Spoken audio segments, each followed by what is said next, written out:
walk across the stage. Hello, everyone. Welcome back for the first of our afternoon sessions. Thank you so much for coming and attending. We are delighted to be hosting this again, and thank you for participating. And I'm now going to turn it over to the moderator of our next section, Zada. So please, Zada, take it away. I don't know, do I wait for him to walk down the stage or do I start early? I don't know. Bonjour, Zada Ballew Indishnikas, Bode Wad Mindao, Mina Pokagan and Yuk Indabindagwes, Mako'o and Dodem. Hi everybody, my name is Zada Ballew. I'm an enrolled citizen of the Pokagan Band of Potawatomi Indians, and I'm a member of the Bear Clan. It's my honor and privilege to welcome you all to the afternoon session. Thank you so much for joining us after lunch. We appreciate you being here. Before I introduce the speakers of today, I just want to say that I always like to introduce myself to audiences on campus in Bode Wad Mimwen, because that's something that our university's founder, Father Edward Soren, hoped to do one day too. In a letter dated December 5th, 1842, less than 2 weeks after the University of Notre Dame was founded, Father Soren wrote to Father Basil Moreau expressing his eagerness and desire to learn the language of the Potawatomi, in order to better serve and understand, in his words, his dear Indians. Now, I don't know whether Father Soren ever learned to speak Bodwe Wad Mimwen, but imagine how different campus might look today if he did. And like I said, it's my honor and privilege to be the moderator for today's session, Reasserting Potawatomi Presence in Michiana through Art. This past year, I served as the historical consultant and cultural liaison for the Native American Initiative of Notre Dame, which I hope is the longest job title I ever have in my life, because it's certainly a mouthful. But basically, my job was to research the Native American history of Notre Dame, starting before the founding and continuing on to the present. This session couldn't be more in line with my work or my interests or more relevant to our campus today, and I'm excited to introduce our speakers. So I'm going to introduce all of the speakers one by one, and then they'll present for about 20-25 minutes in that order that I introduced them, and then we'll have a few questions and open it up for Q&A after that. So firstly, David Martin. David Martin is a citizen of the Pokagan Band of Potawatomi Indians and has used his upbringing in a traditional Native family to influence his art. Proudly self-trained, his artistic media include oil painting, beadwork, and tattoo art. David's first venture into a career in art started in the late 1980s doing beadwork and dance regalia for other Native American dancers. Beyond providing dancers with regalia, some of David Martin's completed beadwork pieces and other items have been displayed in Indiana State House in 2011, the South Bend Museum of Art in 2012 and 2018, and in the University of Notre Dame's former Snipe Museum of Art in 2019. In 1996, Martin started tattooing professionally in the Michiana area. In 2013, he opened Bicycle Tattoo in South Bend, the first tattoo shop to open within the city limits. Over the course of his career as a tattoo artist, Martin has won many national awards, including from one of the nation's largest and most prestigious tattoo conventions. Martin began his focus on oil painting in 2007. His first solo museum exhibition, The Continuation of the Potawatomi Culture, Paintings by David Martin, opened at the South Bend Museum of Art in spring 2024. His commissioned work can be found in various places across Michigan and Indiana, and he has won awards at the Heard Museum in Phoenix, Arizona, at the I'm not going to be able to know how to pronounce this, Museum of Western Art in Indianapolis, at the Santa Fe Indian Art Market in Santa Fe, New Mexico, and at the inaugural Seneca, Ohio, Indian Market in Salamanca, New York. Martin serves on the Indigenous Consultation Committee at Notre Dame's Murphy Museum of Art, on the board of directors at the South Bend Museum of Art, and as the 2023-2024 Artist in Residence at Notre Dame's Initiative on Race and Resilience. Christine Marie Rapp-Morseau, Pokagan Band of Potawatomi, is well known for her black ash basketry and porcupine quill work. Christine's Potawatomi name is Abakwesh, cattail, and is Wolf Clan. Following in the footsteps of her grandmother, mother, and aunt, Christine has become a master black ash basket maker, sharing and teaching her craft within the community. She is also an avid Potawatomi language learner and teacher. Her commitment to her Potawatomi identity is also evident in her leadership role on the Pokagon Band's Traditions and Repatriations Committee, where she works to return Potawatomi ancestral remains to their rightful resting places. Christine's vision for the future is a thriving community where Potawatomi cultural knowledge is carried on and passed down. She believes the tribe's treasures lie in their community's cultural bearers and traditional knowledge keepers, who have maintained these ways for future generations. Her efforts have helped ensure that the Pokagon Band's language and culture will continue to flourish. Finally, Jason Wesaw, Pokagon Band of Potawatomi. Wesaw is a multidisciplinary artist exhibiting works in various media, including ceramics, textiles, works on paper, installations, and traditional cultural pieces. His projects relate stories about the Potawatomi people's ancient and evolving connection to the land, sky, water, and beyond. He balances being an artist with working in his tribal community as a Potawatomi peacemaker and by participating in traditional cultural ceremonies across the Great Lakes. Jason is Potawatomi, Turtle Clan, and is raising 3 children near the historic Pokagon Potawatomi settlement of Rush Lake in southwestern Michigan. His work is in the permanent collections of the same museum as before, David Martin Museum, Indiana, Grand Valley State University, Michigan, the Newberry Library, Illinois, the Racklin Murphy Museum of Art, Indiana, the Indiana State Museum, and the Center for Native Futures, Illinois, among many others. Wesaw is a core artist for the upcoming Woven Being group exhibition at the Block Museum of Art at Northwestern University in Evanston, Illinois, and has a solo show opening at the Tube Factory in Indianapolis, Indiana in early 2025. Without further ado, please welcome our first speaker, David Martin.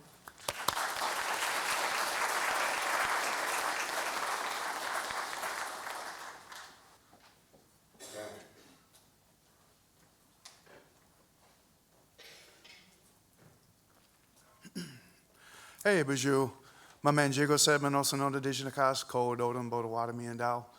My name is David Martin. I'm Pokagon Band Potawatomi. She covered a lot of stuff I thought I was going to talk about. Yeah. Basically, I've been in South Bend my whole life. I was born and raised here. I was very lucky that I was born into a functioning tribe. I never discovered at some point that I was Native American. I'm a light-skinned Native American. I am mixed. And for the longest time growing up, I basically lived in 2 worlds. I've always participated with my culture. I've been dancing at powwows ever since I was a little kid. In my early teen years, I started singing on the drum. And the drum has actually been a huge influence on my life. I want to say that almost everything that's come to me has come through that drum. When I was a teenager, I was actually in the Upper Bound program out here in Notre Dame. And basically what it was, if you're not familiar with that program, is during the school year, you would come out here and do tutoring. And then during the summer, you would stay out here in the dorms and you'd take basically summer school to help you graduate sooner. But when we were out here, there was another Native that was in Upper Bound with me. And we would actually bring the drum and we would be in the Soren Hall over here. And the kids thought we were weird because we would go in there and we'd sing our songs and stuff because we were practicing for the powwows that we would have to go to because we'd missed regular drum practice during the week. But traveling with that drum got me into my beadwork. I've been doing beadwork ever since I was very, very little. My mom taught me how to bead, but she started me so young I don't remember her teaching me. It was one of those things where I know somebody taught me, but I know that it's just not something you're born with. I think a lot of it's just dedication and pushing yourself. But I lived that life, traveling on weekends, and then during the week I would be living in the regular non-native world. And it was basically all the way up until my 20s when I started tattooing. I just kept everything separate. And a lot of it was because I was light-skinned. Even today, like if I go to like Joann Fabrics or something to buy some fabric for an outfit I'm making, and this isn't discrimination. I don't want anybody to think that this is me being discriminated against. But I would show up and, and I'm buying all this fabric and ribbon and stuff, and the lady always asks me like, what are you making? And I'm a big, scary tattooed guy, you know, and I'm like, well, this is for the person. I have prisoner in my basement, you know. You know, I always have to, like, you know, before I would just try to avoid the question, because I hate to explain that you know, I'm Native sometimes, you know, back then and even now sometimes, because I'm light-skinned. And I've never been discriminated against by, like, my Native people. Like, I'm well known in the powwow circuit in my area. Every time I've gone to powwows outside of my area, I'm always, you know, taken care of. But sometimes it's hard to explain to people that are outside of the Native way of life that, you know, some of us are lighter skin colors. You know, I'm a quarter blood. But I was raised with it. And sometimes it's just hard to get them to take you seriously, I guess. And I'm not talking about natives or non-natives. And it's not really a discrimination thing, but it's just something that happens. So when I started tattooing, I continued on this path, I guess, where I was doing my tattoos during the day. And then on weekends, I'd travel with the drum and powwow, and I never really talked about it. And like a big thing in the tattoo industry, and some of you might be familiar with this, is like Indian princess tattoos with the big headdresses. And, you know, a lot of times, when, like the first 10 years, I'd say I'd just be quiet about it, and I would just do it. You know, I just do it for them. Again, it's like you don't want to explain yourself sometimes because you feel like you're defending yourself more than explaining yourself. And it's a hard thing to deal with because it's just like the mascots. It's a presenting of something that's what they think we look like, a misrepresentation, and is carrying on an image of what we are not. And most of those people, they probably really don't even care. They just want like a cool tattoo. And for the longest time, I just kind of let that slide. And halfway through my career, I started to I was getting like more questions. Like when it started was when I opened up Bicycle Tattoo, my first tattoo shop downtown South Bend. And basically when I went, there was this big zoning law we had to go through to open up. And since I was going before city council, I was wearing a suit and dressing up nice. And I just was going, jumping through their hoops to make sure I could make through my zoning and get my business opened. Well, when I finally won my zoning, when we went to go do the ribbon cutting, some of my tribal council came. Pete Buttigieg was mayor at the time. He came for the ribbon cutting. And I wore my dance outfit because I was tired of wearing a suit. I think I just reached a limit of hiding myself, I guess, you know, to jump through hoops or to make my life easier, you know, not having to explain myself. And once the pictures kind of got out locally of me wearing my stuff, people started asking questions when they come into the tattoo shop. They're like, what was that about? What are you wearing? You know, and they would still want some of these crazy tattoos that, you know, like I'm doing them and I'm like, my conscience is killing me, you know, doing some of these tattoos. And at a certain point, I realized I'm like really doing a huge disservice continuing this, you know, continuing allowing that to happen. And I'm never going to like, you know, go preach to another tattoo artist. I can't prevent what they're doing. The best thing I figured I could do was through education. And so when people come in and they're saying, hey, yeah, I want this Indian princess tattoo with this big eagle headdress. I even had a guy one time that he wanted like an eagle with an eagle wearing a headdress. And I'm like, well, do you want to tattoo your own face with fingernails on your head? Because that's what that is. It doesn't make sense to me. But what I started to do is I started pushing them. I'm like, they're going to get it.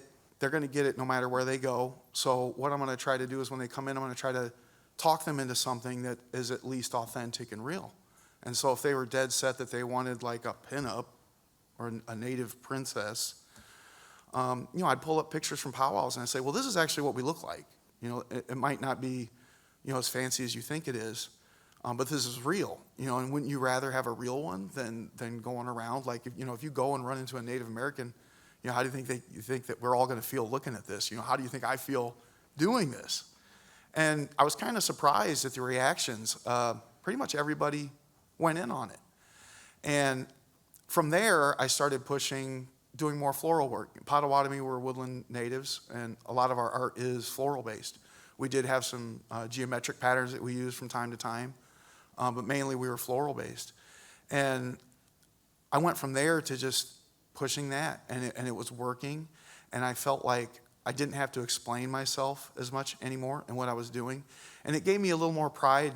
And it carried over into my paintings. I went to college for art, but I didn't finish. I went for my first semester at Ivy Tech for illustration, and immediately got my wife pregnant. So I dropped out of school and went and got a job.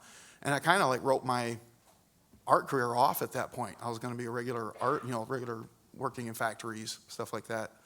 And tattooing actually saved me. And even though I was like living separate lives with my non-native side and my native side, that tattooing kind of brought it all back together for me at the end. But it was my native side that brought tattooing to me also through that drum. So when we were singing as kids, we built a lot of bonds. Like, even though we all kind of like lived in separate areas, we didn't all live in South Bend. Some of us lived in Niles, some of us lived in Mount Pleasant. We traveled all over to bring the group together to sing. Well, my cousin John T., when he was 18, back then tattooing was actually illegal in Indiana. He got his Chicago Trust Fund money when he turned 18. And he ended up going to Michigan to get a tattoo. And at the time, I didn't have any tattoos. I didn't really think about tattoos. It wasn't on my radar. He was explaining to me, showing it to me, and it's like this panther. I thought it looked like a squirrel, to be honest with you. It wasn't done very well. But he's like, man, this guy, he had a line out the door, and he didn't even draw anything. He just copied it off the wall, and, he did this. And my other cousin, Jesse David Ballew, who's Zada's cousin, he got his trust fund money that same summer. And he actually went and ordered me some tattoo equipment without asking me out of a tattoo magazine. And he was like, here, you can do some practice ones on us, and if you like it, cool, you can keep the equipment as payment. And if you're not, you didn't lose any money. So I spent that whole summer, every powwow we went to, if we had a hotel room, I was just tattooing all the natives. And I mean, I don't recommend that nowadays. There's more than enough shops where you can, apprentice at, and get a proper training in tattooing. But back then, my sheer drive just kept me going.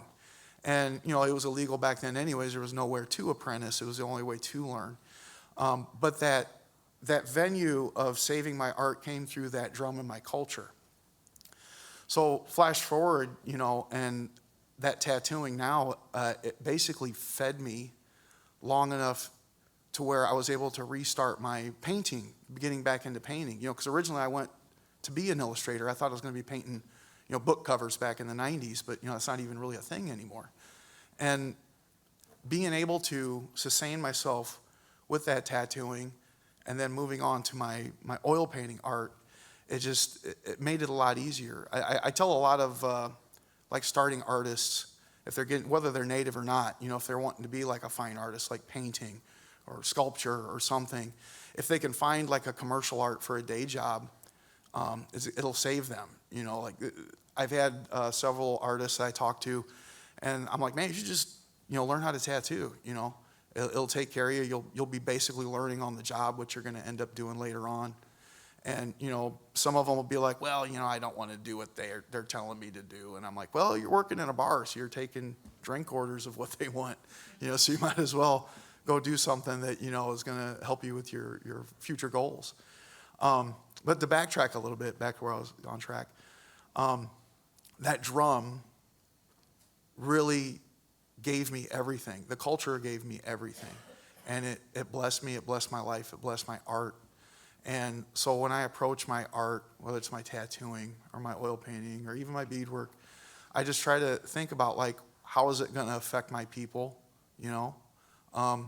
Yes, I do need to sell art to make some money, but even if I'm going to just do something small to sell it, how is it going to reflect my people, I feel like I have to try harder because I'm privileged. I am privileged. I haven't had to suffer like some of my family members. I have family members who, they're a quarter and they're half, but they're darker than me, and I've seen them get pushed around. I've seen them get called names.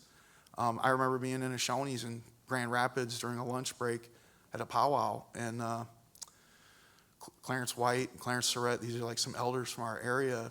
The waitress comes through and she's like, you guys got to get out of the way, boo, boo, boo. And what do you do about that, And it wasn't directed at me because I was light-skinned. They went after my uncles. It's been really easy for me. And so I always felt like I really needed to make sure that everything I do is a benefit, not just to me, but to my people and how it represents my people. And that's pretty much how I'm approaching everything now. And a lot of that just comes from being raised with it. Maybe sometimes I didn't appreciate it when I was hiding it. But I really encourage anybody who is an artist or a native artist, or even if you're another culture, you can be an Asian artist or whatever, just kind of consider about how is this going to affect people when they look at it? How is this going to affect people, when they buy it? How are they going to think of anybody that's associated with it? Is it being positive? Is it changing things for you? Is it changing things for the people? I think that's just a really important aspect of art, whether you're making money off of it or not. And I'm very lucky that I've made money off of it, but I feel like if I'm making money off it, I really need to make sure that I'm going even harder in making sure that I'm responsible in how I present my art. Thank you very much. And if you have questions later, don't be afraid to ask me anything. Thank you.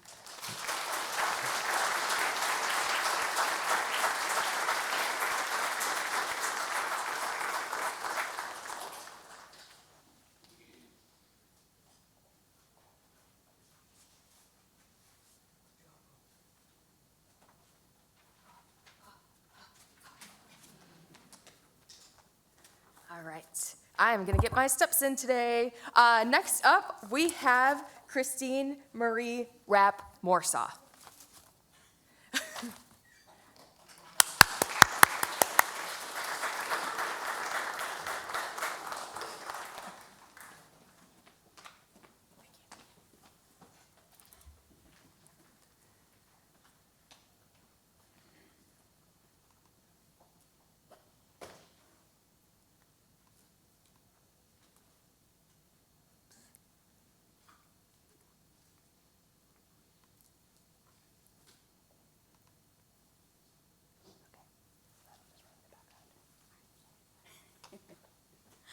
Bonjour.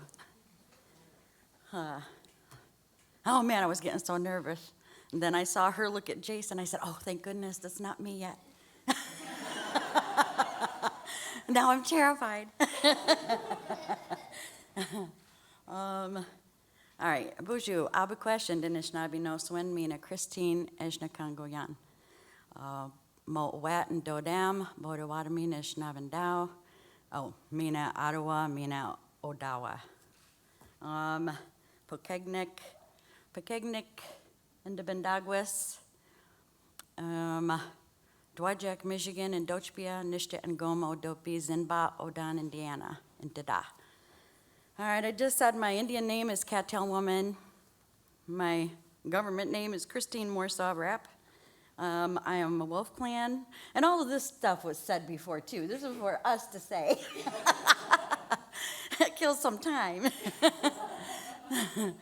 And I'm from the Pokagon Band of Potawatomi Indians, and that's where I grew up. This is my home. Dowagiac, Michigan is my home. I live here now.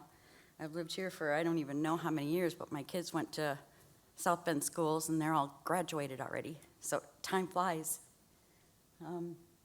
So I'm a basket maker, I'm a language teacher, and I am lots of other things that I don't even comprehend, but I do them. So let's see. My parents, my mother and my dad were both factory workers when I was growing up. I was a little girl. I'm the only child, so I do not know how to communicate with other people. I was always playing by myself out in the country, and I grew up out by a creek. I grew up out by Silver Creek Township, which has a Catholic church there, where I was made to go to church there by my mother, which I didn't enjoy, but I went. And mostly I just played out there, because my grandfather was the caretaker of that church. So he would take care of the mowing and the church itself, so I got to run around inside the church and play too. So I grew up there, and our only building for the tribe was down on Town Hall Road in Dowagiac. It's a white building. It's in my flyer for the baskets if you want to look at it later. But that was our only building, and that's where they conducted their business. All our elders, parents, grandparents, aunts, uncles. And they kept everything going. And they paid the bills, and they had little doings on the weekends to raise funds to keep the bills paid and upkeep, because they were always thinking about our tribal sovereignty. So it took years for that to happen, but it finally did happen. And then with that, we expanded, and now we're huge. But I enjoyed all the fun times I had before we were huge, because it was all family. It was all Potawatomi family. You know, Jason and Warren down there. Nice necklace. Yep, and I remember them living in South Bend. I know over by Kroger. So now we live in South Bend, and nobody else does. No. So I live over by LaSalle, and it's crazy because we live over by LaSalle, and then when my husband and I were planting garden, we were trying to grow corn. We're natives trying to grow corn. And he was like, just think, all those little elementary kids in that building, they know nothing that we are natives living right across the street, and we're out here. We were out here years ago, and we're still out here trying to grow corn and vegetables. So, and they don't even know that. So their schools should really educate them on stuff like that. Well, anyway, back to the town hall. That's where the co-op, basket co-op, was first started. And those were like a bunch of aunts, uncles, grandparents, great-grandparents. You know, they started this stuff for us. And I was a kid, so I didn't pay attention to this when it was going on. But my grandmother, who eventually ended up teaching me, and my mother and my aunts, I would be running around playing in the woods and playing near the building, and then sometimes, and I'd come in to eat, and they were busy laughing, and they would be using the language too. So I would never know what was going on or what they were laughing at. But you know, it probably wasn't very good. It was probably nasty. We're always joking around, always laughing, so that's the fun stuff. So I think I didn't start making baskets until I was in my young 20s. I think I already had 1 or 2 children. And finally I just decided, because, you know, I was grown up now. I was sitting there commingling with everybody, and I'm like, well, I think I'll try it. So they gave me some splints. That's what you call these strips when you take them off the log. And I got to explain that process, because I don't think you know that either.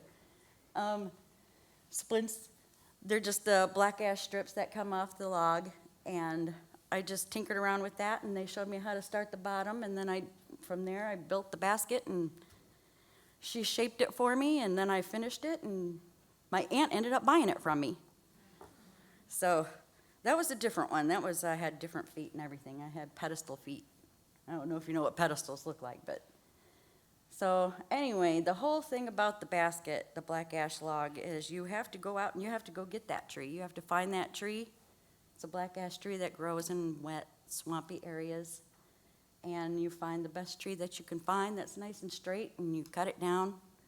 Then you have to have the process of pounding all the growth rings off of that log, which is really strenuous. You're taking the back of an axe, the little thin part, and you're hitting every couple of inches down that log, because then eventually growth rings will pop up like this, and then sometimes 4 or 5 of them at a time will start to pop up. So then you just pull them, and then you start pounding where they're still attached. You do that for the whole log, and that's how you get all your strips off the log. Then after that, some strips are really thick, some strips are really thin, but you want to get them all stripped off to the desired thickness you want them, because when you start a basket, you have to have like kind of tough ones, but not too thick. And then for the ribbons, all the little curly cues that you put on them, they have to be really thin so that they don't break. So once you get learning all the thicknesses, and you'll know where to put them. So from there, you just got to scrape, you got to strip, you got to scrape, which I'd use a regular knife. What do you call those knives that you just pull out? Pocket knife? a little bit bigger pocket knife, but and you scrape all of the hard things that can give you slivers. You scrape all of that off, and then you do it for all of the stuff that's rough. And then sometimes when you're splitting them, they'll be smooth on both sides like silk, so you don't even have to scrape those. And then we just start weaving. Now, I don't know if you've seen me weave over there at the Rapp-Morseau Museum, but I did this one yesterday just when we were just demonstrating basket making. So you always start for circle baskets, you always start with small skinny strips, and then you, once you get whatever your desired size, I only have strips about this long right now. So I make little ones like this, and like that. And then this is the practice piece. So I don't know if you can see those. This was another one that I started for a demo. This was one of my grandmother's lids that she didn't like, so she cut it off, but I'm going to make it into something someday, maybe a medallion. And these, lots of people ask me how long does it take from start to finish. Well, if you already have the log, it's pretty easy. But I've taught classes on a weekend. Everybody pounds their own strips off. They scrape them, they split them, they cut them. So these two are from classes. These are from students. They made them and then they said, you keep it. So you can't get them done in a weekend. You can get them done in a day. It just takes consistency. Bracelets, I've started making bracelets because I don't really have any more materials left. But this is made of black ash tree too. And that's got a bunch of little curlies on it. This one I use for ceremonies, because it carries all my goodies in there for ceremonies. And that's about all I have on that. I did bring a couple pieces in case afterwards you want to come up and see what they look like. They'll be up here so you can look. These are what the strips look like after I dye them. Just regular red dye that you do clothes with. And these are some thin strips, which I get started with. And then you can feel some of them. And these are nice and slippery, thin. And then this is a thick piece that I haven't even scraped all the way yet. So that will be good to know. I don't think I really went 15 minutes, but I can answer questions right now. But the one I did for Snipe, and then it got moved over to Rapp-Morseau, is the one that was showing up here. It showed the whole process of my laying the 8 strips down. I think I used 8. I'm not sure. I might have used 16 for that one, because it's a pretty decent size, you know. And then I never know what it's going to look like when I start building, because all my bottoms start the same. So they all start this way, and then once I get those on, once I start building up, then I just, I don't know what happens. I just start grabbing strips and putting them in there. And sometimes it's very rare, but it does happen where I've built them all the way halfway up, and then I look at it and I'll be like, it's ugly. So I take them all back off and redo it. Then I'll try a different, I'll just try something a little different. So I never know. I can't remember. I think you got that checkerboard one that I thought was crazy wacky. I said, I must have had a bunch of chaos going on in my life at that moment, because it started out like checkerboard, and then it went to something different. So I don't know. But you've got it now. I don't know what to do now.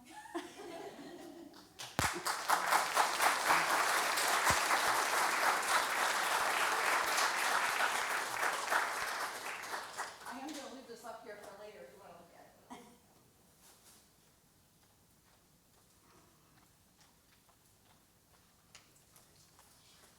All right, Miigwech Christine, and our last speaker, Jason Wesaw.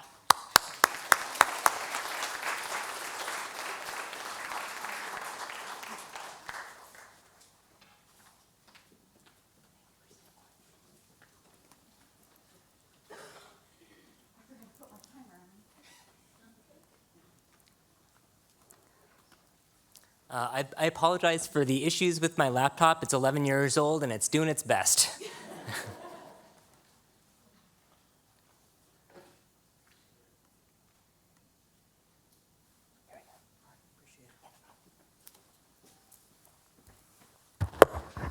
Bonjour, nogi jok indigenicas, mashike indoren bode wad mi indao. Kin biasen bussen doch bia, mkadezi bandida, shkimedeo nene, minishkodeo nene. In that traditional protocol greeting, I told the other Anishinaabe and Bodewadmi people here pretty much everything that they would need to know about me, including my spirit name, my clan, where I come from, and also some of the things that I consider myself in life, which more than anything would be a firekeeper. Being Bodewadmi, that's what we're taught as young men. Our responsibility is to go and, they say, sit with your grandfather. Is that fire and our relationship to the fire and what that provides to our people, and in the sense of a deep and everlasting connection to our ancestors is contained within that fire. So they literally will tell us, go sit with your grandfather, because that fire is one of our greatest teachers. So in that way, I'm going to kind of get into some of those things as I go through my slides and my work as an artist.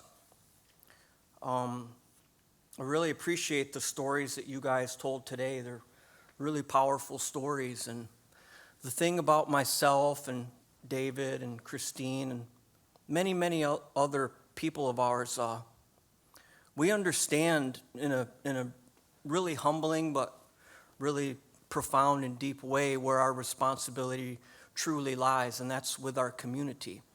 So yeah, we come out here and we do things, and it's fun to be part of these type of programs, or to have opportunities to exhibition work and tell these stories in public spaces. Because in that way, we get to be ambassadors of our community, and we get to perpetuate these stories that we know very well, but we also understand that the general public knows nearly nothing about. And so we wonder, well, how can that be? As the original caretakers of this land, how can people not know anything about us? It's troubling sometimes, but we understand that the work of teaching and making relationships in the world around us is something that our elders and ancestors have always had to do. So we're kind of just part of that continuum. David's got some of his daughters here. We all have kids and grandkids at home that we know, like, our work will never be done, that they're going to continue it on for us. Maybe slightly different and in their own way, but those things continue. You probably were nervous about coming up here and speaking, because I spent a lot of time with your dad, right? And your dad was a man of very few words. But when Christine's father spoke, people listened. So my time in going to a lot of these institutions for the first time in my life, in my late teen and early 20s, was with people like Christine's father. And we weren't going there to look at artwork or to, look at opportunities for artists or telling stories. We were going there to get our ancestors back and our funerary objects back. Because there was a time when these institutions, and this time was not very long ago, when institutions weren't interested in working with us or acknowledging us, they were collecting us and harvesting us. And so through our artwork and through being able to use our voices, we get to expand that narrative. That work continues of trying to bring our ancestors home and all those objects that tell stories from our communities. But we also, fortunately, have different freedoms, and David talked about it a little bit, different freedoms than what many of our elders and ancestors have. So with those freedoms to be able to share our stories and use our voice, there is a real sense of responsibility that we take with this work that we do as artists. So let's get into some of my artwork. I really approach my work as an artist in much the same vein as I do my work as a human being in this life, or more or less utilizing the gifts that Kashem Nado, the Creator, gave to me to be able to use and to share in this world. And my art is one of the main reasons or main ways that I can do that. But our identity as Potawatomi people is so deeply ingrained with this place, there really is no separation. And so through my work, I'm telling a little bit about myself, but I try to tell a lot about the culture and community that I come from. But I also really try and encourage people to engage with the land, because your engagement with the land and understanding what the land might have to teach you, and the land doesn't really like speak to you in a way that your ears can hear, but your spirit and your body and your heart can understand that language of the land. So by understanding your relationship to the land and all of creation, it will help you have better relationships with the people that are around you, in your family, in your community, and indeed out in the world. And I really think we need that nowadays, because the world's becoming a scary place and people aren't often kind to each other. But when you get out on the land, it teaches you to take some time and to recognize your true place amongst everything. Because as human beings, we're not at the top. We're simply just part of that circle. But we need to understand that in a deeper way. These traditional clay pieces, what you see in the bottom left is the clay that as it's harvested. And you can harvest it in many places. You can harvest it in your backyard, on the river, in lake beds, many different places it comes from. But it needs to dry out. It needs to be pounded down and the organic materials taken out of it. And then the ball that's to the left, you can see, has been reconstituted with water, and temper has been added to it. Temper is something that helps the pottery withstand thermal shock of being fired in a traditional pit firing. And these are traditional, well, my take on traditional storage and cooking vessels. These ones happen to have flat bottoms. Many of our traditional cooking vessels would have a rounded bottom so that that pot could be nestled down into the bed of coals. So here's what they're like when they're coil built and drying out. Here's what the works look like after they've been fired in a shallow pit firing. So you can see that clouding or that fuming that kind of like kisses the surface of the pot. Those have been textured and some of the rims have been scalloped. So clay helped connect me in a deeper way, not just to our traditional culture, but really to the land and being on the land. That those ideas of reciprocity that come when we're working with the land. Because we always bring our tobacco, we always have an offering that we put down first before we take anything. Whether that's berries, deer, fishing, harvesting medicines, harvesting clay. Our first movement that we make is to offer something so that the land knows that whatever it is we take, we're going to use it in a good way. But my ideas as an artist were, how can I say, larger than, just wanting to make traditional or historically accurate clay pottery. Because I know these ideas of black and white and sometimes gray, that's how the community sees us. They see us a long time ago. They see us in black and white photographs. They don't see us in full color as we live today. So these pots were important for me to figure out how to do it and to share it with the community and to get myself deeply engaged with the land. But it was always a forward-moving progression of where I wanted to take the work, where I wanted to take our stories to let them grow and evolve. This work again here is traditional local clay, coil built, burnished on the outside, whereas these pieces were textured on the outside. You can see that burnishing, which is like a polishing or shining of the surface, but the form has gotten real sleek and streamlined. And there's some porcupine guard here that is ornamented on the front. So my ideas were we're trying to streamline these pots in a way that they could begin to tell more of a story of who we are today instead of just looking at who we were in the past.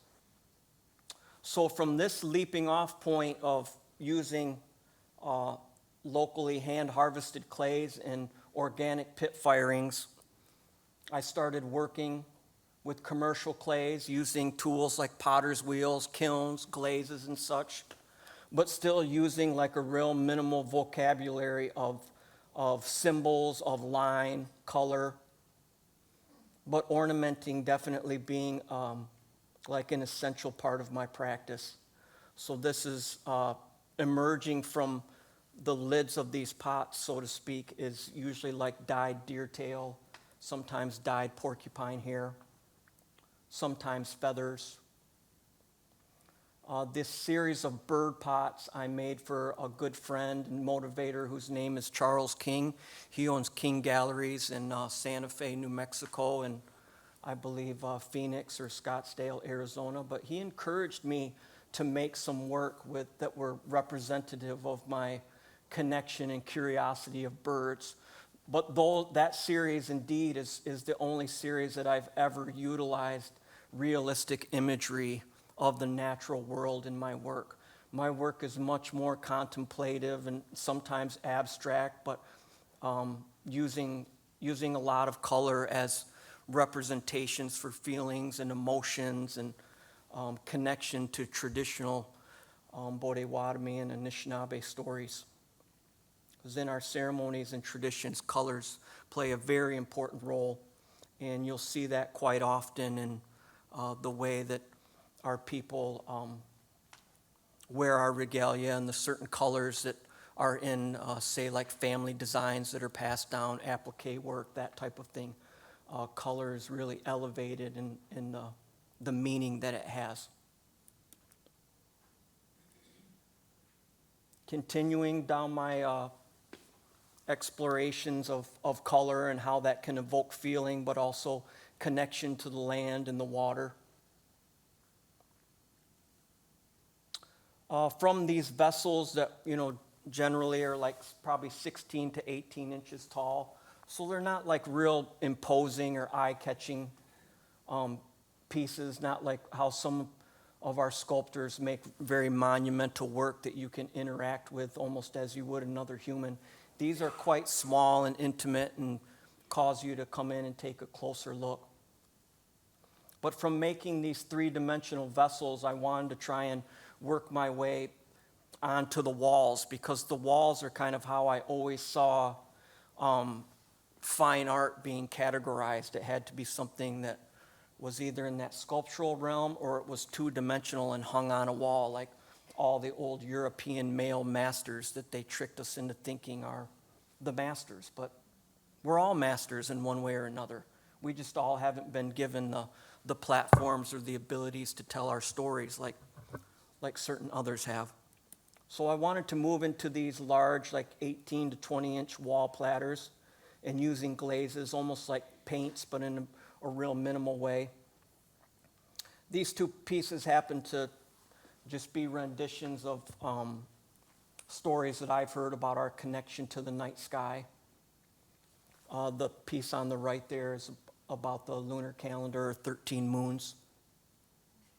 There's a beautiful ceremony that the women have on that full moon, and the men really don't take part in it unless they need help, maybe striking the fire or just doing little chores. But that's a ceremony that the women have where they don't necessarily need us. But I've been able to hear them sing their songs and see those things happen, and it helps you to understand the balance that's necessary in the world between male, female, elder, youth, history and future. There's so many ways of looking at it.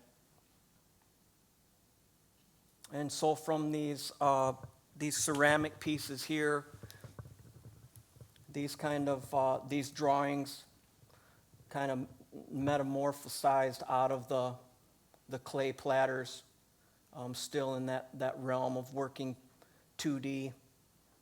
The drawings are really important because they kind of set the stage for a lot of the textile and now installation work that I'm really getting excited and motivated by.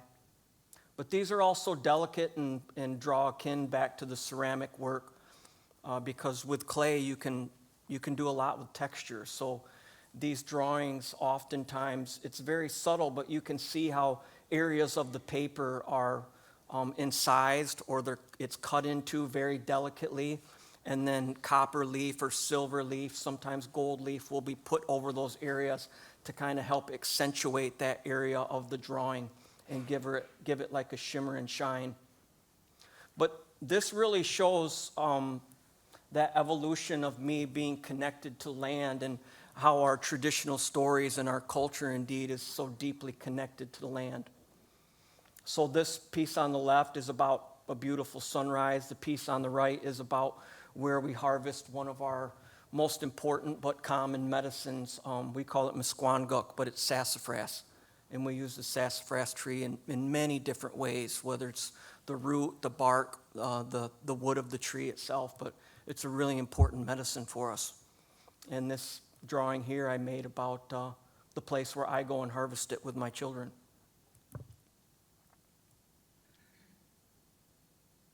Miniduwanuk is how we would talk about like a spirit hole, or we have this really beautiful lake that our people know well that there's no homes on it or anything, but the elders have always told us there's a really strong spirit that lives in that spring-fed lake.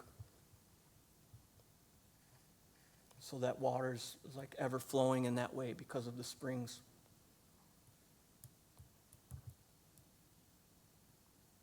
Some pieces about my connection to the Medewan Lodge and those beautiful teachings of how we've always been and always will be Anishinaabe, regardless of what governments and religious institutions, the impacts they've tried to have on us. We're always Anishinaabe, and our teachings remind us of that. So from the drawings, these are my transition and back into like a tangible material. These are all hand dyed, often hand sewn and ornamented textile pieces, cottons, linens, duck cloth, sometimes using commercial dyes, sometimes using organic or collected dyes. This piece is on view at the Newberry Museum right now as part of the Indigenous Chicago exhibition, which I would encourage you to keyword that and check it out. The Newberry has an incredible collection of artifacts and historic documents from every culture around the world. These all spring up from an ongoing series that I started probably 10 years ago of what I call Kinomage Waboyan, and that just means a teaching blanket. So I had this idea because today's culture moves so fast, and we oftentimes, even, especially as Native people, we understand that our traditional culture moves very slowly, and it takes time. You have to invest time with our elders and time doing the work to truly learn.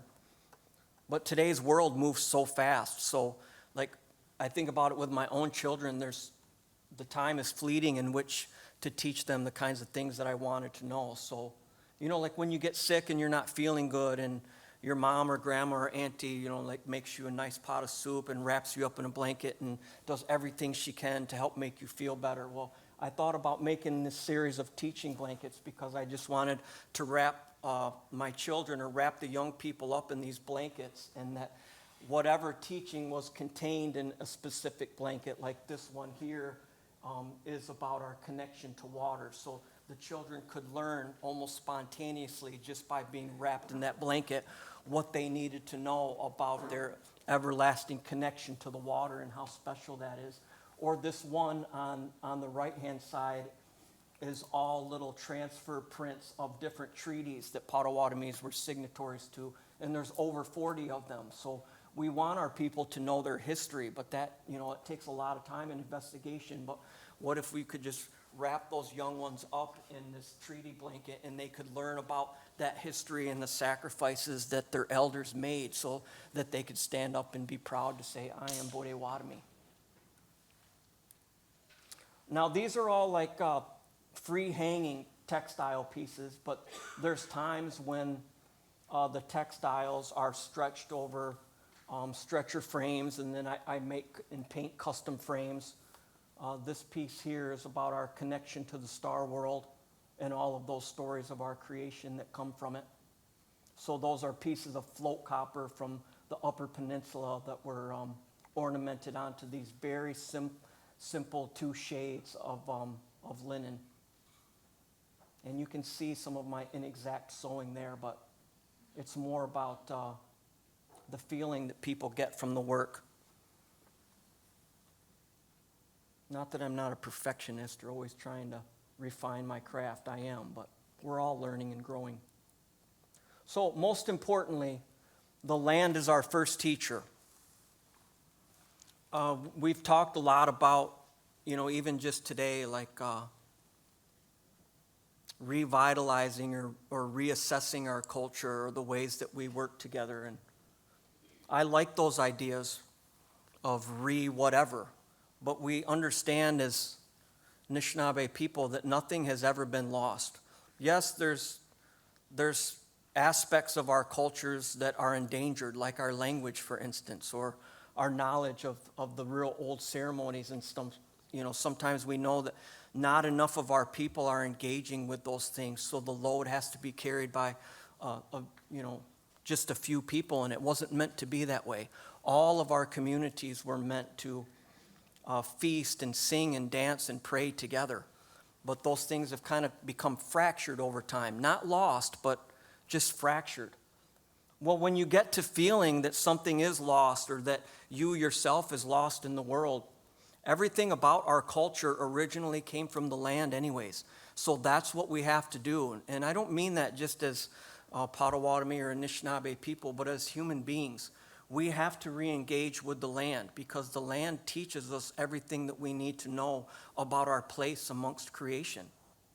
And I do believe that as the land gets sicker, human beings are getting sicker because we're starting to lose that deep, deep connection that at one time our people knew very well.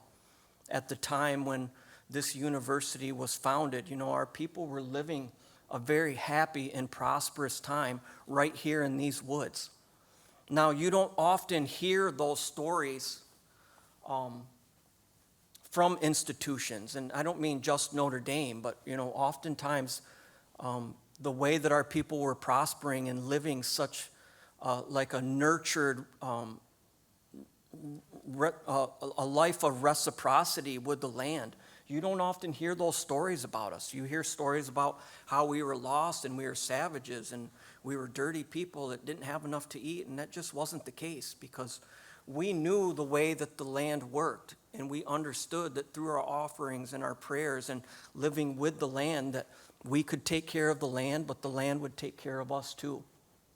So the most essential part of my work comes within that realization myself, but also that encouraging of other people that the land is actually our teacher. So spending time on the land leads me into, drawings in my studios, which leads me into finished pieces that end up in these gallery spaces. And yeah, it's great to see your name, up on the wall that this is my exhibition or whatever, but it might be my hands that are being put to work, but I'm trying to tell the stories of our people. I'm trying to tell the stories that will remind all of you that we never owned this land, but we were caretakers of this land, and we still are. So we want you to remember that. That's why it's so important for institutions to make space for us, because there's things you need to learn from us that nobody ever told you that you needed to stop and pay attention to. But now, through us creating works that will resonate with you in 2024, instead of those old black and white pots, in my opinion, one doesn't have more value than the other, but to you, I think it does. Because if you see our old pottery, then you'll be like, yeah, that makes sense. They used to make pottery. They're still making pottery that they used to make. Well, yeah, we do, but we do so much more. We do everything that this world is doing today because our ancestors and elders are smart enough that they understood that our culture and our traditional teachings, that they ebb and flow, and they are always relevant in the times.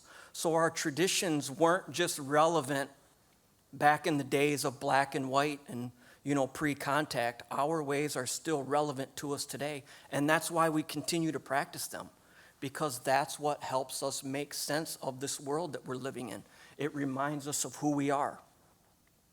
So transitioning from individual pieces or being an object maker, what I'm really highly motivated of doing is creating these environments that are almost like an extension of the natural world, and trying to build these environments in the gallery space that will be contemplative for other people in the same way that I feel when I'm out on the land and working or just spending time on the land.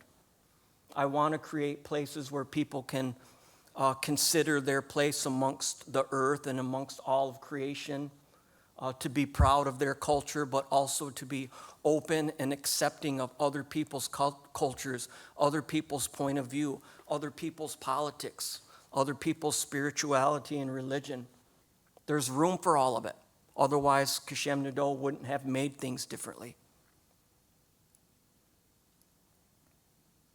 So again, those ideas of ornamentation and colors, ribbons, very simple symbology, but things that I think people can really feel on a deep level. These are works that were down the street at South Bend Museum of Art, where they were like, hey, Jason, you've got this whole room, go ahead and fill it. And so everything that I made for that exhibition was inspired by the St. Joseph River, Sinajua Zibe, that flows just outside the windows of that gallery space.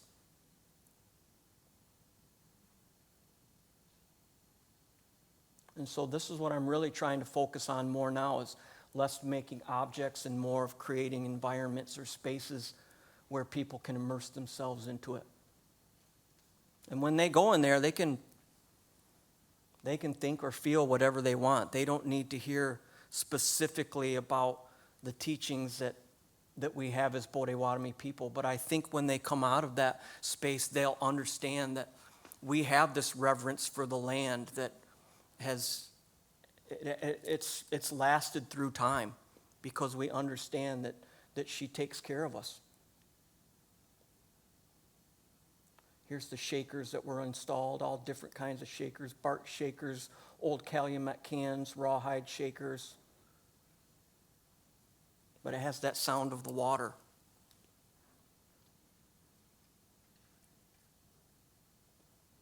I'm finishing up here. I don't know how I'm doing on time, but objects oftentimes have an animacy. They're not just stable or stale things that don't change through time.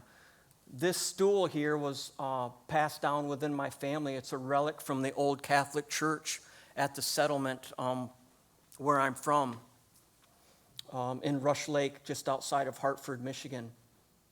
And so I thought about how the church had shamed our people and told us that it wasn't good enough to sit by our fires and to put our tobacco down as offerings and to pray in the way that Potawatomi people had prayed since the beginning of time. And they said, so no, you can't sit there no more. You need to go sit inside of this chapel or sit inside these rigid, firm stools, and this is where you're going to learn to pray. This is where you're going to learn to live. And so this piece had been passed down within my family and had eventually made its way to me, and it sat in my storage unit for a long time because I never knew what to do it. But when Deborah had approached me for the Native Truth exhibition at the Field Museum, I knew that I wanted to use that stool, that rugged, ugly old stool, and to try and tell a story with it. So what I did is I went out and I collected clay from that area of Rush Lake where we come from and where that church was at. And I made these spikes, and I put all those spikes into that chair. So metaphorically telling my own people that you don't have to sit in those chairs anymore. That our ways are good enough. They've always been good enough. So find your way back to our fire.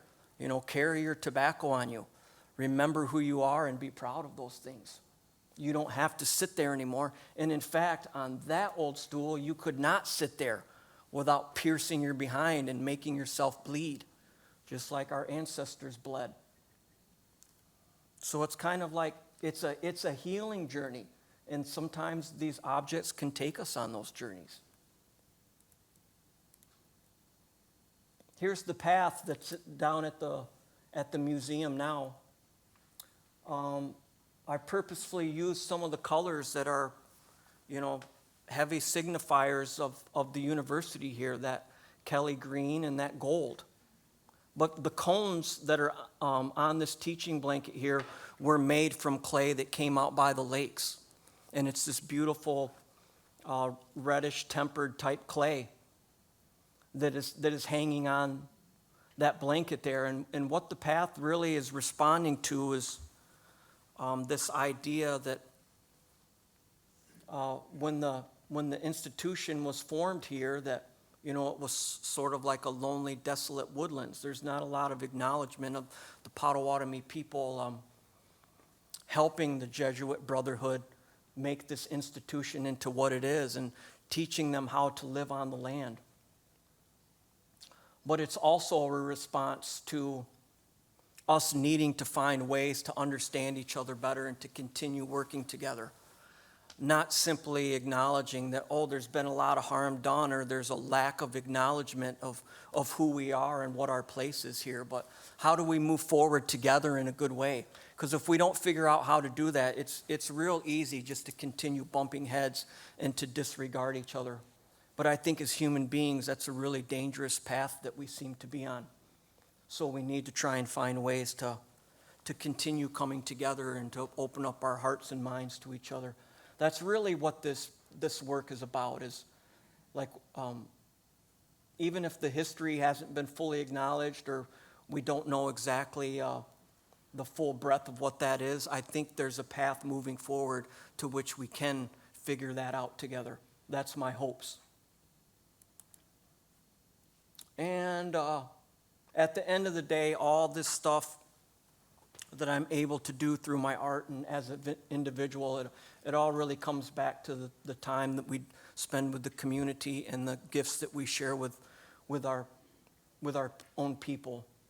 So that man that I've got my arm around is my grandfather. He's 93. He's an elder in the community, boarding school survivor, real quiet, humble Potawatomi guy. But he's always encouraged me in the things that I do, whether it's singing or creating my artworks that he's admitted to me that he doesn't understand, but he's encouraged me to keep going with these stories. So he and I, just coming out of the pandemic here, none of us got to spend time together and feast together and just be a community. So we got our supplies together and taught all these men, from the youngest boy on up to the elders. We all made hand drums together and feasted together right after things kind of lifted from the pandemic. And you can see how happy everybody is in that time, because we missed each other. We needed each other. And so for me, I enjoy being an artist and sharing my stories with the world, but it really comes back to doing what I can do for community. So that's what I've got. We're going to have a great conversation coming up here. So let's get into it.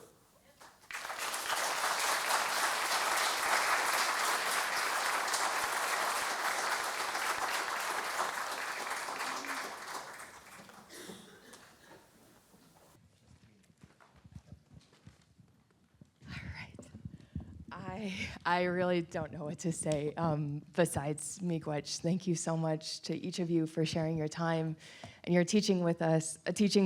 I couldn't write fast enough, and yet I have so much more to learn. So thank you so much.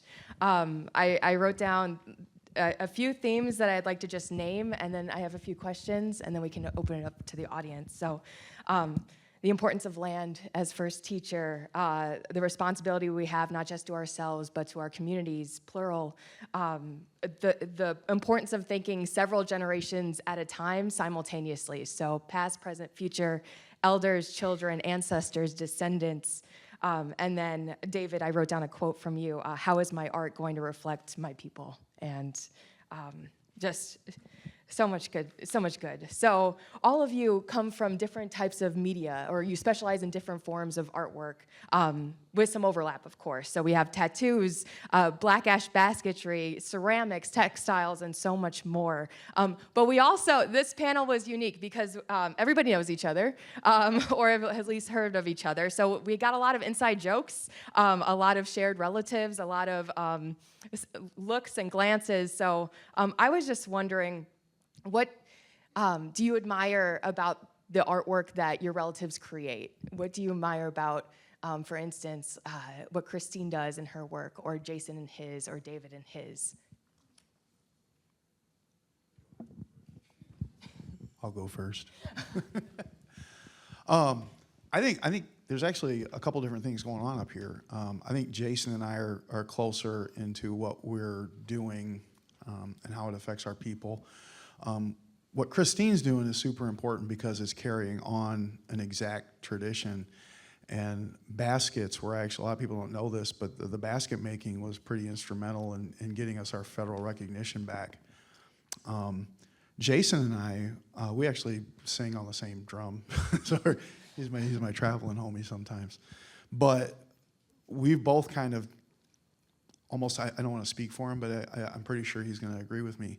A lot of times I experiment with new things, and I always try to think of it like you're not reenacting the past. You're trying to respect it and take inspiration from it, but you're also trying to push your culture into the future. Because we're survivors, all tribes are survivors, and we're all evolving and we're all changing.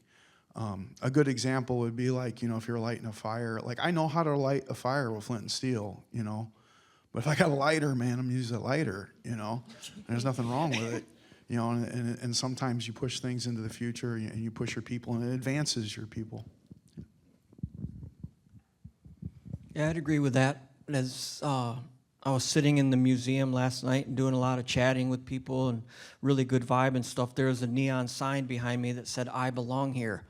And so it made me think about all the times when I myself didn't feel like I belonged in the art world.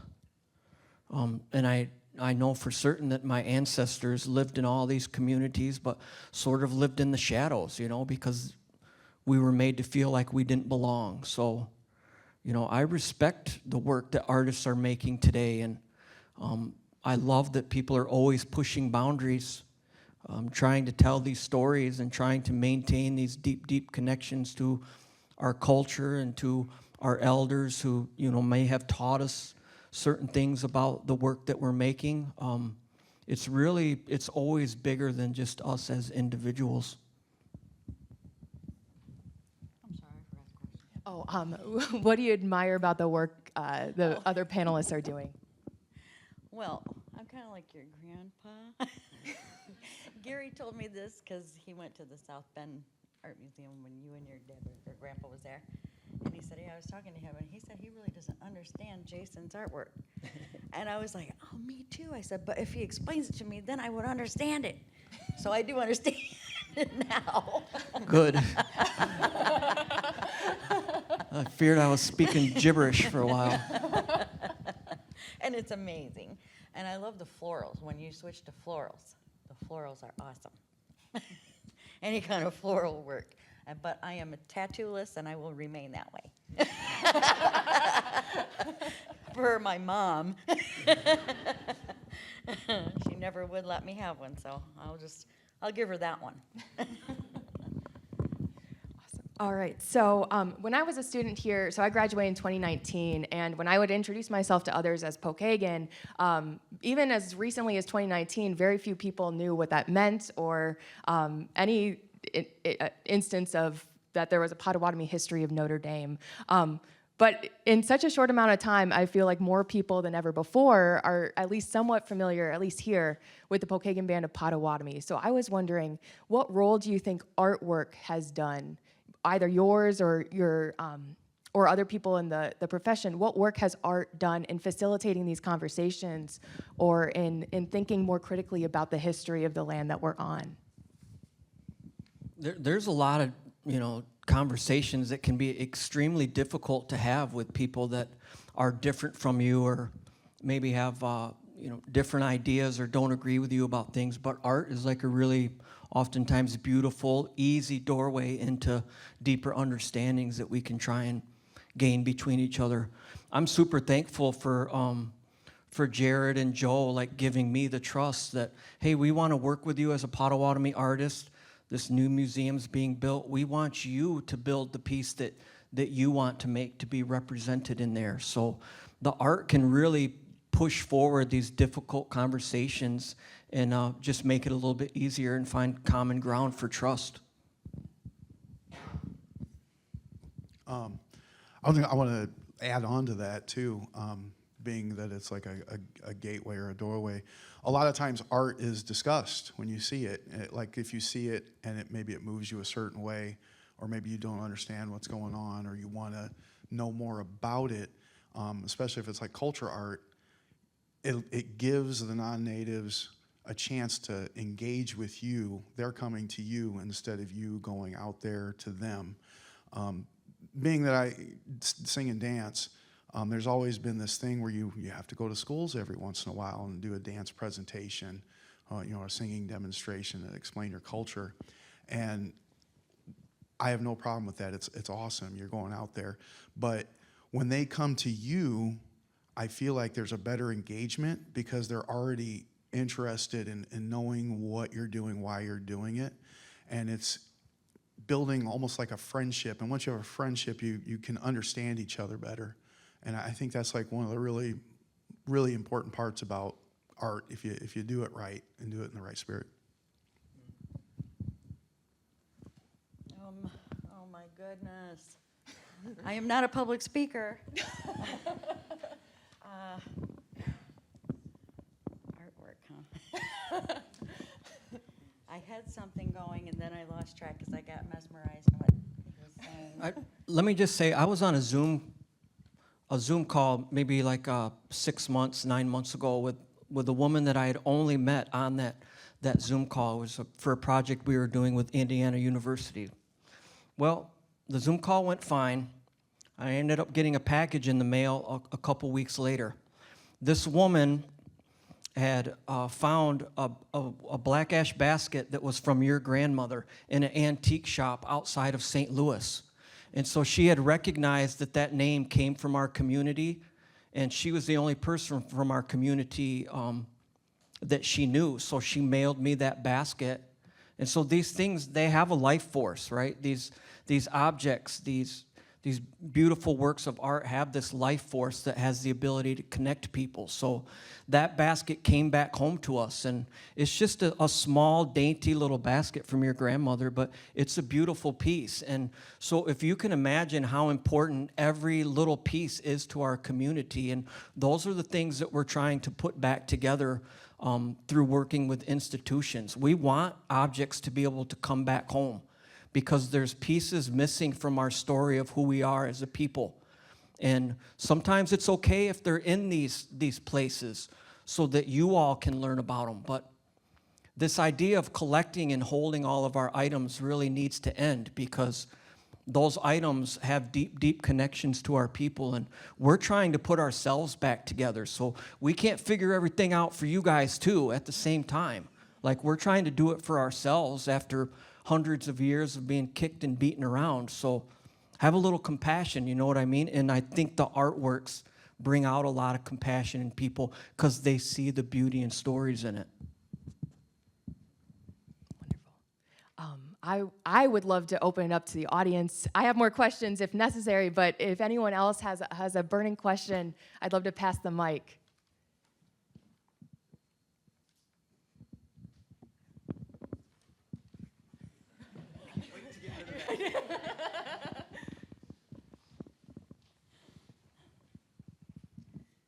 This question is about your basketry. I heard you say last night and mention again today that the ash that you have is all that you have.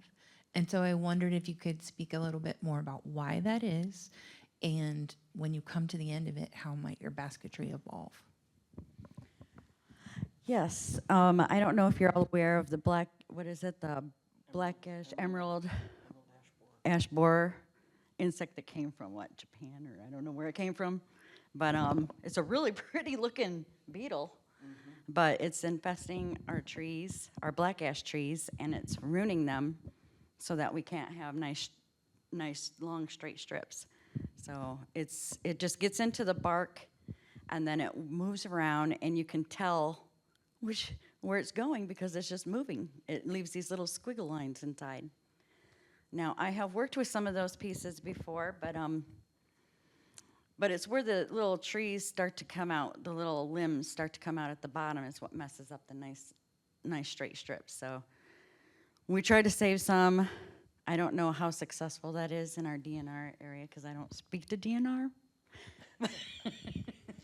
But we've had members like Pigeon save the seeds, and he's grown some in our community center.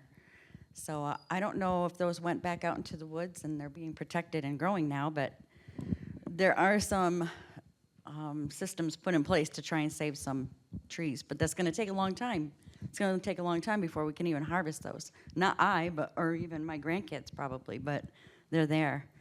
As for me making any more baskets, I've kind of stopped because I'm just using what I have. That's why my little baskets are little. That's why I've switched to bracelets instead of baskets.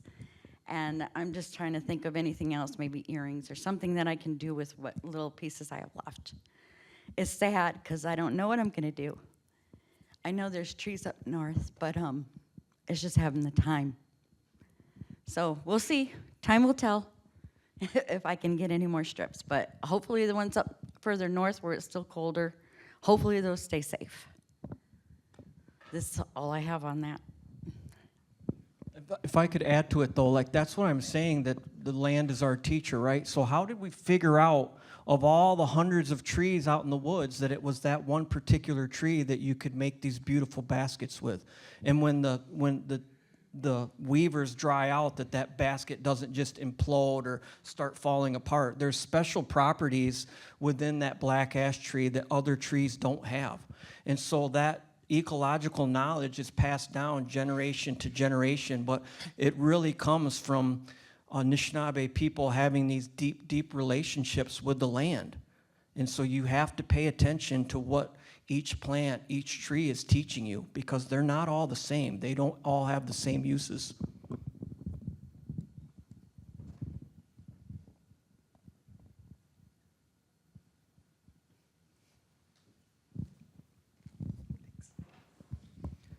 Thank you so much for these really interesting contributions. This is a question for David. You mentioned kind of your evolution as a tattoo artist, encouraging your patrons to, if they're interested in getting tattoos that kind of, I don't want to say reflect your culture, because it sounds like the things that you were sort of initially seeing weren't things that reflected the culture well, but encouraging them to sort of get tattoos that are maybe more respectful and more authentic. But I'm wondering how you feel more generally about giving tattoos that authentically represent your culture to non-native people. Is that something that you are comfortable with? Is something that you still struggle with? Or how do you think about that? Actually, lately, a lot of my non-native clients, they've been seeing all the floral work I've been doing, the floral tattoos over the last couple of years, and they've started to ask for them, and I do them. And part of it is I feel like they understand that it's something authentic, right? But I also kind of joke that it's like reverse colonizing them. Yeah, like I said, the thing of it is, too, they're going to go get it somewhere. That's just the nature of tattooing, you know. There's people that get racist tattoos, and I won't do those, but they're going to go get them somewhere, you know. So if somebody's coming to me, they're respectful, you know, and they understand what it is. And a lot of times they're afraid to ask me too, you know, because like they'll see my social media posts and they'll see I'm like active in my community and everything, so they know I'm just going to do native style tattoos. You know, I actually have backing, you know, to it. So I would rather do it, and it's kind of like the same philosophy that the Japanese take with Japanese tattooing. A lot of people don't know this, but like Horiyoshi III is like one of the most important modern day Japanese tattooers. That's not even his like original name. He was apprenticed over the other Horioshis over history. That's like a name that's traditionally passed down to these Japanese tattoo artists. They actually encourage their tattooing to go out into the world and be done, because they look at it as it's spreading their culture. And, a lot of their tattoos have like a lot of significant meaning, like if the koi fish is pointed a certain way, certain dragons, certain spiritual deities. And as long as it's being done right, they encourage it. I had a friend that I used to work with up in Battle Creek, Michigan. He actually went to Japan for a year to study hand tattooing. And while he was there, they were really glad he was there. I'm sure there's somebody that doesn't want it, just like I'm sure there's some natives who probably don't want me to be doing that. And I get it. But at the same time, your culture has to be living, and it has to get out there. If we're all like doing ceremonies by ourselves, and I'm not talking about let's bring everybody in, but like if you're by yourself in your own little area and you're not getting out there in some way, shape, or form, you don't exist, right? Maybe somebody's okay with that, but if you don't exist, you go extinct, And so I just really find that if I do it, I'll do it right. I make sure they understand what they're getting and why we're doing it.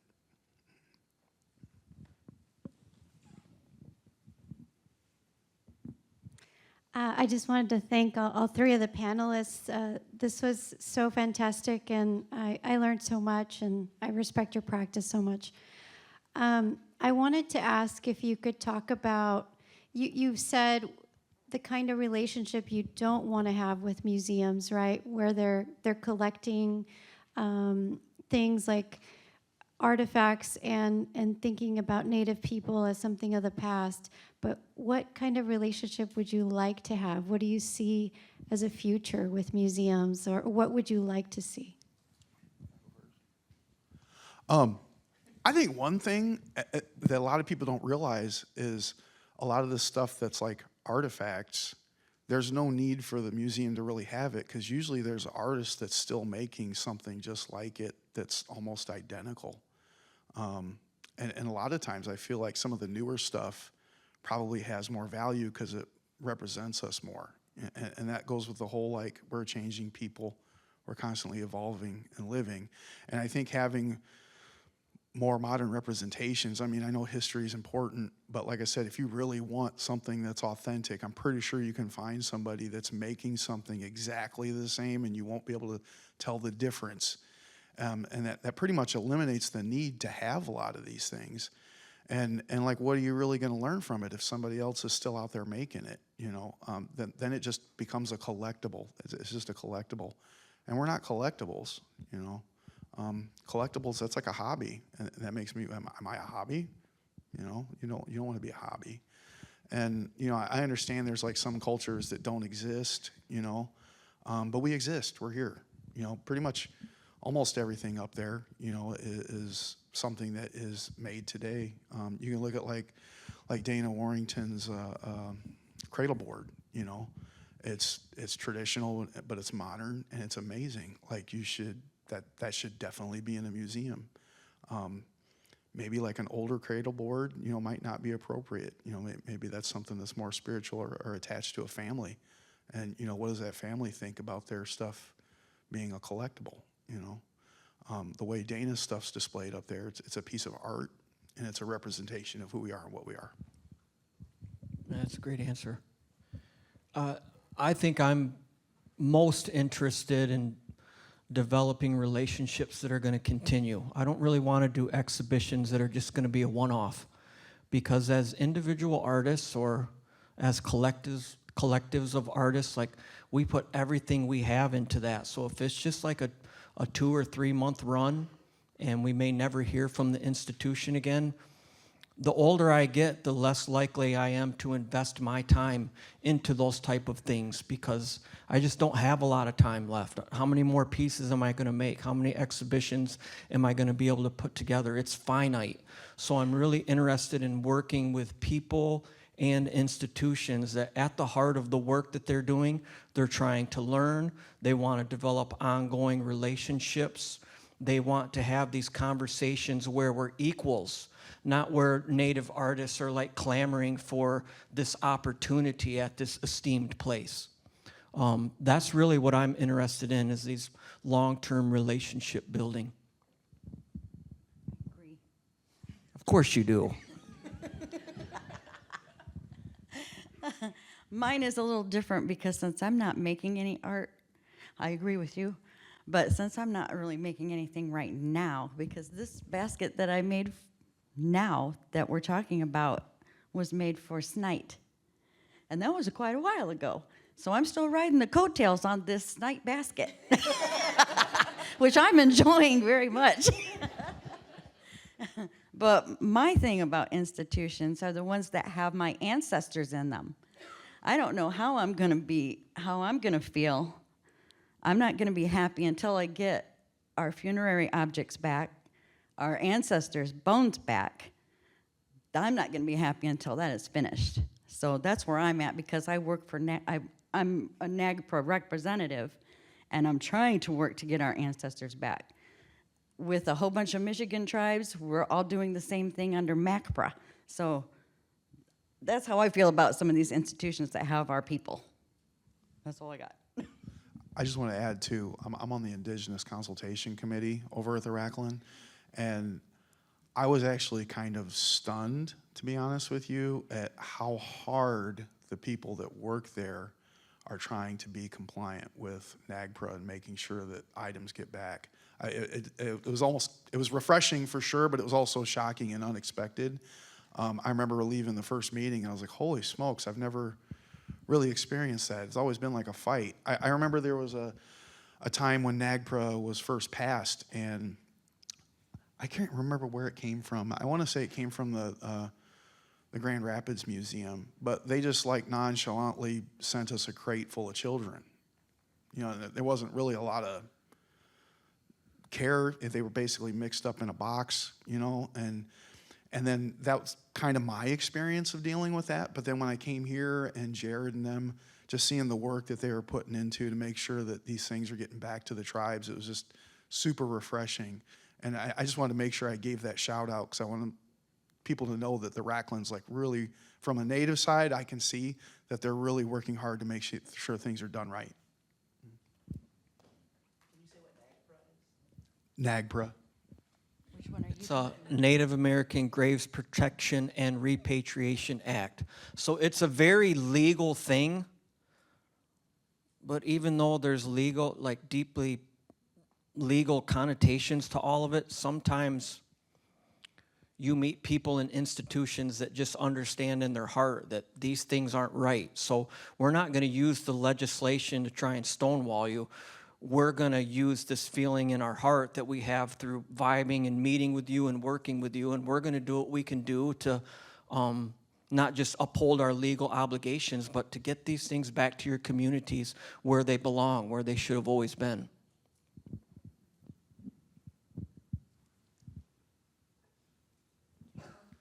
Thank you all very much for your talk this afternoon. I'm over here. Sorry, you're like, where is it? Who's talking? In each of your talk, in different ways, you kind of spoke about this progression from either being overlooked, your culture being overlooked, or maybe the art not being recognized, or I don't know, being recognized as artists. I don't know. There's different ways that people were kind of expressing it, but it seems like there's a shift from an earlier time of not being acknowledged quite as well to maybe a more hopeful or positive future that seems to be emerging a little bit.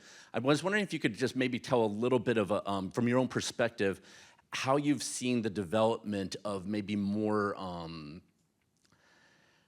attention or care about learning about various aspects of your culture from an institutional perspective specifically.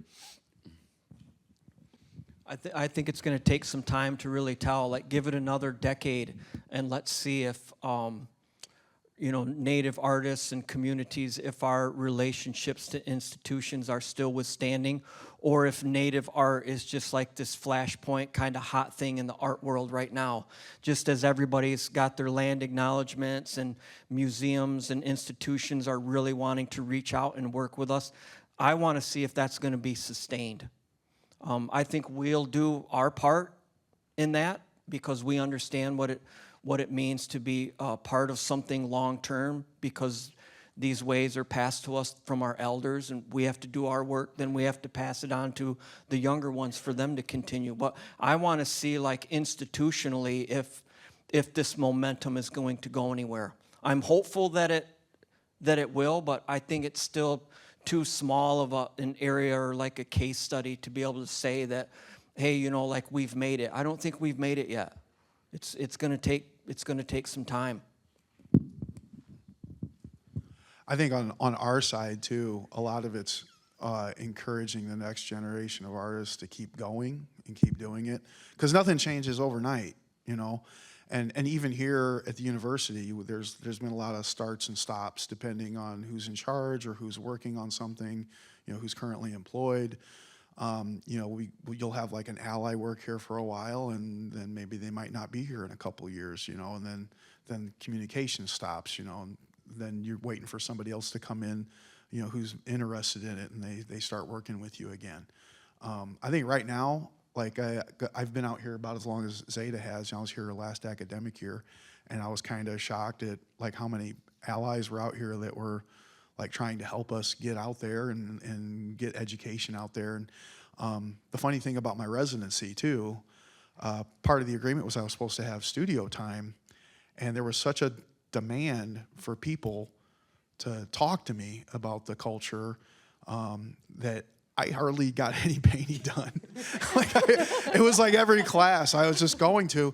But at the same time, when am I going to have that opportunity where I'm actually on campus and can have a legitimate conversation with people that actually want to hear about what I'm doing and my culture, Some people, they're just fine watching a Ken Burns documentary on Channel 34 and they're good, but that's a presentation of how we are in the past, And, when I was out here, anytime somebody wanted me to talk, I just went and did it. And I knew eventually I'd be able to paint again.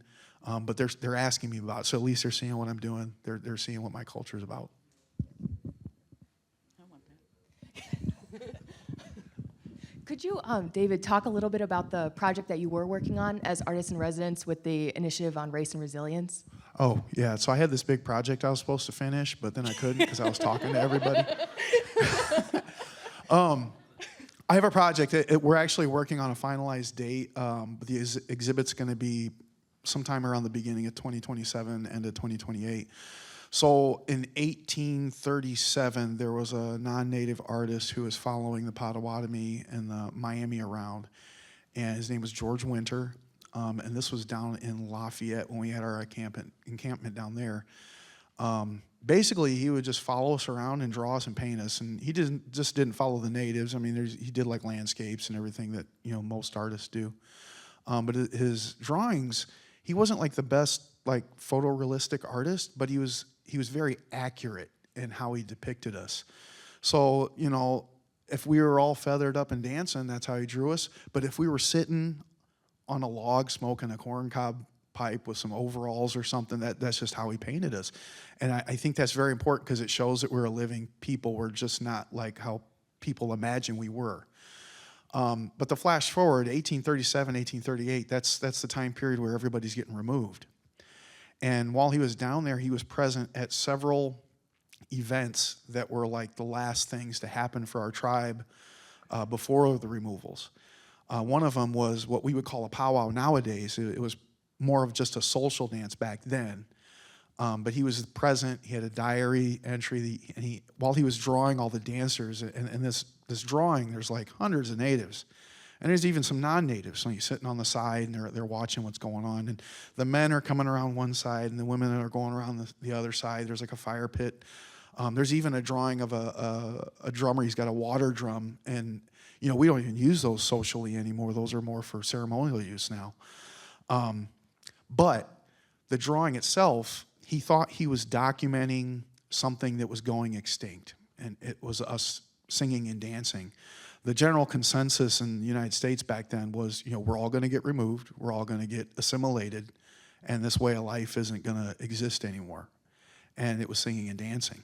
And a lot of people don't realize this, but singing and dancing was against the law until 1978. And that's within my lifetime. I was born in 1973. And admittedly, it was being enforced differently in different parts of the United States. It was still on the books. So here he is lamenting. He's thinking he's documenting this last gasp of our culture. Shortly after that, he was present to draw our last mass that we had with the fathers that were sent to work with our people. Then he did a drawing of the last meeting with the Department of the Interior before they removed us. And then he was literally on the side of the road drawing us as they marched us out of town. And he never actually finished the paintings. These drawings were meant to be paintings, and some of them actually have multiple versions, or there might be a larger finished sketch, and then you could see there's like smaller sketches where he was like trying to work out the details before he like did the whole composition. But he was actually present at all these events that were really, really important to our people. And the original vision for the work was I was going to reproduce the first drawing, which was the dancing sketch. Pokagons, our tribe actually owns the original sketch, so it's a little over 180 years old. And I didn't want to just blatantly copy the image because I don't think that would really serve a purpose. And it took me a while. I saw the sketch when we first received it in 2014, 2013. And it struck me, but I didn't know what to do. I didn't have a reason to finish it. I didn't have a reason to, do anything more than think about it, but I couldn't stop thinking about it. And and admittedly, I think every native kind of fits in a certain aspect of the culture that's drawn to them. Like some are singers, some are really hyper-focused on the language, or they might be focused on a ceremony. I've always been a dancer and a singer. And I kept thinking about how it was against the law, and how when he was drawing us dancing, he was thinking, well, this is it. This is the last time they're dancing. Well, flash forward, and you have all these Native Americans who've been they've been removed to different areas. They might not be in touch with their culture. Maybe their tribe was temporarily disbanded, then they got back together, whatever. Maybe they were adopted out. But there was a large percentage of natives that didn't know their culture, and they didn't know anything about it. And when powwows started up, what we would consider a modern powwow, that was almost like a gateway for most natives to find their way back. And singing and dancing, I wouldn't say is the most important part of our culture, but it's definitely been one of the biggest pieces of bringing people back. Even if they don't sing and dance, what'll happen is they'll hear about a powwow, and they'll come and they'll check it out, and they can sit and they can watch. And and they can pretty much go in whatever level of participation they want with no problem. If they want to get out there and dance, they can. They don't need to be dressed up. If they just want to sit in the stands and watch, great. That's awesome. They're still participating. And a lot of times, no matter what they do, it hits them. It hits them. It brings them back. And I thought it was kind of ironic that here it is that this guy's painting what he thinks is the end of us, but it ended up being one of the things that brought us back as a people in general, like all Native America. So what I'm doing is I am going to duplicate those 5 or those 4 images, how he did them, right? How he originally intended to do them. Each one's going to be about 12 feet by 6 feet. And the one that I was originally working here at Notre Dame is going to be the final piece for the whole series. It's going to be a reinterpretation of the original sketch, but how we are now, because we've survived.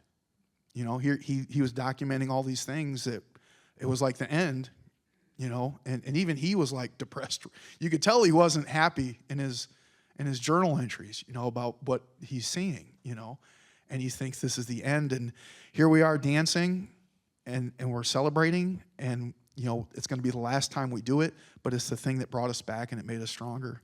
And so through this series, it's going to be a survival series, or how we survived. I have a good friend of mine named Joe Surratt, and I actually had him give me a name for the show. It's going to be called Extinction and Existence. And the extinction is on the surface level what you think it's about, but it's really not. It's about existence. Sometimes you have to go through those trials to exist. And I think I have an uncle that told me one time that we're actually a lot stronger than the generations before us now because we're the ones that survived. They sacrificed themselves, and now we're the stronger generations because we're still here. And that's kind of what I want to express with that series of paintings. That's so beautiful. Yeah. Any other questions? Oh, lots. Where's Jared? I see him. Okay. The mic is coming.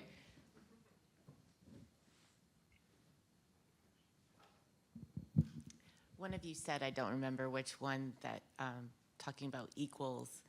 And for years, I've never felt that we are equal to you because we all need to learn all of your knowledge, and we are the ones that are behind. And back in the 80s, I wanted to know if this would make you happy or if it would not, if it would bother you. But I went to Culver Academy Woodcraft Camp, and they have council fires. So at the age of 10, I was enthralled with anything that had to do with your cultures. They taught us beading and painting and basket weaving, and we had council fires on Saturday nights, and they would use traditional costumes, and they would act out a story. And I've just always, from that age, been so interested in finding out more information, which brings me here today. I sit on the board at the Racklin Murphy. I was so happy to hear that Joe is wanting to get as much work through you all, bringing more work into the museum, having things like this symposium today to raise awareness and to just get your stories out. So I would love nothing more than to attend a current powwow, to sit and actually participate as an adult. Does that bother you, or do you welcome it? It's all open to the public. Like every powwow, it's like the MC that runs the powwow or that does all the announcing, he'll even tell you when there's times that you can come out and dance with us and you don't have to be. Is that in Pokagon or? Is We actually throw 2 powwows a year in our area. Okay. They're both in Dowagiac. We have one Memorial Day and one Labor Day. The one in Memorial Day is a smaller, more intimate. It's like more of a traditional powwow. And then Labor Day weekend, we have a contest powwow. And that one's, I usually try to tell people to go to that one because usually we'll get like really good drums from out of town to come. A lot of times you get like really good dancers from outside our area that'll come. And it's not so much a show. It's actually not a show at all. We're not there to like dance for people, to entertainment or anything. This is just what we would be doing whether you were there watching or not. And I just try to make sure that people understand that we're not like setting up an event just to entertain people. This is just part of our culture, and what we do. But yeah, they're completely open to the public. They're free. Usually they put billboards up. And there's a couple of them that are within driving distance in Michigan that are really good too. Saginaw, Chippewa, Mount Pleasant, they got a really good one up there. I want to say not Western. Ann Arbor Powwow at the college up there. That's a really good one too. So.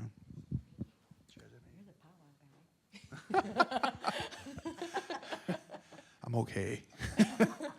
I'm afraid to say anything too much about dancing because Data's here and he's like a world champion dancer. I'm gonna embarrass myself. Yeah, go ahead. Awesome. All right, so I think we only have 5 minutes left. I just wanted to ask one last question, and then I think you'll stick around a little bit for people if they have more questions. But what's next? What are you working on? What's tomorrow bring? What are you working toward now? I already said. No, sorry. Right now, I'm not working on anything. Yeah. Except I'm going to be watching my new grandbaby. Oh, yeah. Yeah, family's important. That's awesome. They were at the museum last night, so that's how we like we can feel that wheel's turning, and the young ones. A couple of our elders were at the museum last night too, and so then having your granddaughter there, that helps us keep that perspective of the part of the circle that we're in.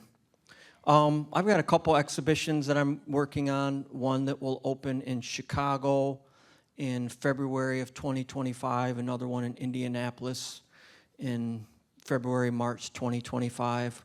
Some other things that are kind of out there, but really focusing on my work in our community too, coordinating the peacemaking program. We're making a lot of relationships outside of the tribe with other people that are interested in restorative justice, other court systems that are realizing that things that are going out in the world and the way that police and courts are dealing with it simply is not working. So, in a lot of ways, not just through the arts, people are looking at tribal communities and being like, hey, those people have a few things figured out for themselves. So maybe we should go talk to them and see what they're doing, and if some of that might be implemented into our way of thinking or into dominant society. So I'm just really fortunate to have a good balance between art world, tribal world, family. So I'm a happy guy. I'm still working. I'm just kind of switched focus a little bit. Some people are aware of this already, but I started tattooing drums, where I'm starting with the buffalo hide and then tattooing it. We're making drums out of them. And art-wise, besides the show I was talking about earlier that or the exhibit I'm working on, that's pretty much the focus of my art. And then my daughters and my grandchildren are dancing now. So this whole summer I've been teaching them how to do beadwork, and we're all just kind of like, during the day, if I'm not working or they're not working, we're all just sitting in the living room working on their beadwork so they can get dancing. And I think that's going to be the focus for the winter. There's like a New Year's powwow at Battle Creek. I'm trying to have all my descendants ready to go. They can do the job so they can get out there and dance. I feel like I've been paying too much attention to my own stuff, and I want to make sure that they're squared away. Yeah. All right, please join me in thanking our panelists.